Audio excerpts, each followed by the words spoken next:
به نام خداوند بخشنده مهربان.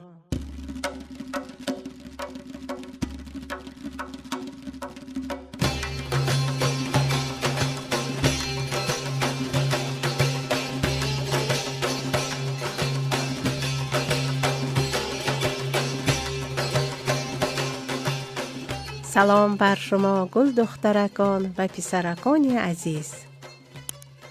سلام بر شما که با ادب و شیرین گفتار هستید و همیشه به گفته های پدر و مادر گرامیتان گوش می دهید.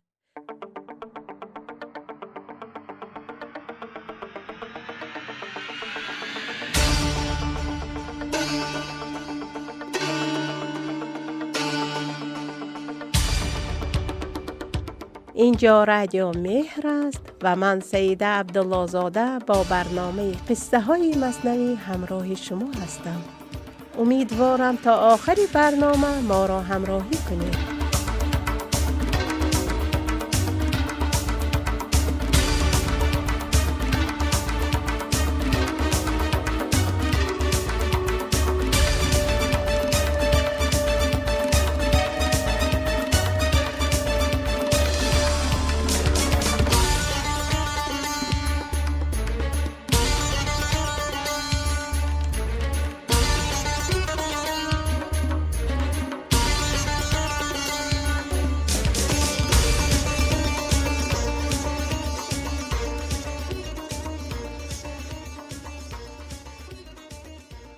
روزی بود روزگاری، یک مرد بازرگانی بود که طوطی زیبایی داشت.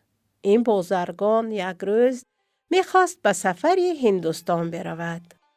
بازرگان از اهل خانه‌اش سوال کرد که سوغاتی از هندوستان چی میخواهند؟ هر کدام از آنها یک سوغاتی زیبایی خواستند. از طوطی زیبایش پرسید که تو چی میخواهی؟ طوطی گفت من سلامتی شما را میخواهم و سوغاتی هم نمیخواهم. فقط یک آرزو دارم. مرد تاجر پرسید چی میخواهی؟ او گفت هنگامی که به هندوستان رسیدید سلام مرا به دوستانم برسانید و پیغام من را به آنها بگویید. کی روا باشد که من در بند سخت، گه شما بر سبزه گاهی بر درخت. این پیام من را به آنها برسانید.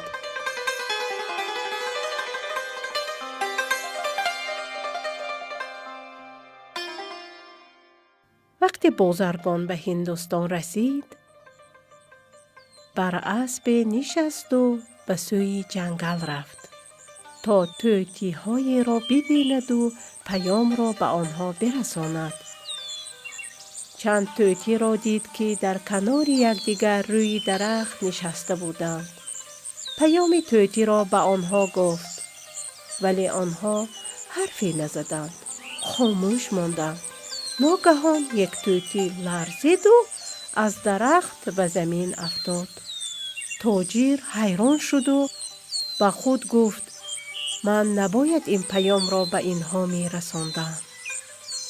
طوطی ها خیلی ناراحت شدند و دوباره پرسید من به طوطیم چی گویم؟ و دوباره همشان ساکت شدند و حرفی نزدند. باز هم یک طوطی دیگر لرزید و سر و زیر افتاد. تاجر از کار خود پشیمان شد. رفت و دیگر سوغاتی های را خرید و به شهر خودش بازگشت. سوغاتی هایی را که خریده بود و صاحبان آنها داد و وقتی نوبت به طوطی رسید نزد طوطیش رفت. طوطی پرسید ای دوستی عزیز، پیام مرا به اهل خانه‌ام رساندید؟ تاجر خیلی ناراحت بود و گفت بله، پیام تو را رساندم، اما وقتی به آنها گفتم آنها حرفی نزدند و خاموش ماندند و 2 تا از طوطی ها لرزید و به زمین افتاد. نمیدانم چرا اینقدر ناراحت شدند. هنوز سخنان بازرگان تمام نشده بود که طوطی لرزید و بیهوش شد. تاجر بیشتر غمگین گشت و گریه کرد. با ناراحتی در قفس طوطیش را گشاد. طوطی وقتی دید که در قفسش گشاده شده است، پرید و روی شاخه درخت نشست. مرد بازرگان تعجب کرد و پرسید: چرا این کار را کردی؟ تو نیرنگ کردی. از کجا این نیرنگ را یاد گرفتی؟ طوطی گفت: شما آدم ها از نصیحت پند نمی گیرید. از آن همه کتاب ها بهره نمی برید. اما چون مردی خوبی هستی و به من آزاری نرسانده اید، به شما می گویم. من در پیام خود راه چاره را از دوستانم پرسیده بودم و آنها به من یاد دادند. برای این آنها سکوت کردند که من هم باید سکوت کنم و از زبان شیرینم کمتر استفاده کنم تا آزاد شوم. و درس دومی که دادند به من راه گریز را نشان دادند تا خود را به مرده بزنم و فرار کنم. این درسی بود که به من یاد دادند. حالا هم ببینید که من آن را عمل کردم و اکنون آزادم. طوطی این را گفت و پرواز کرد و رفت.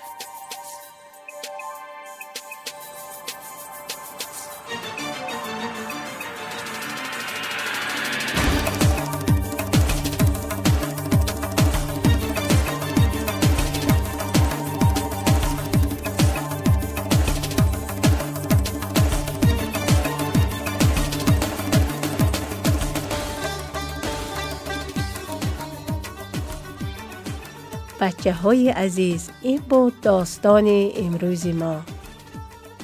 امیدوارم همیشه سالم و سلامت باشید. خب بچه ها، داستان امروز هم شنیدید. در پایان با هم دعا می کنیم و می گوییم: خدایا ما را از نعمتهایت بهره‌مند بگردان. ما را از خیمگاه رحمتت بیرون مکن و از آستان مهرت ناامیدمان مساز. آرزوها و انتظارهایمان را به ناامیدی مکشان و از درگاه خویشت ما را مران.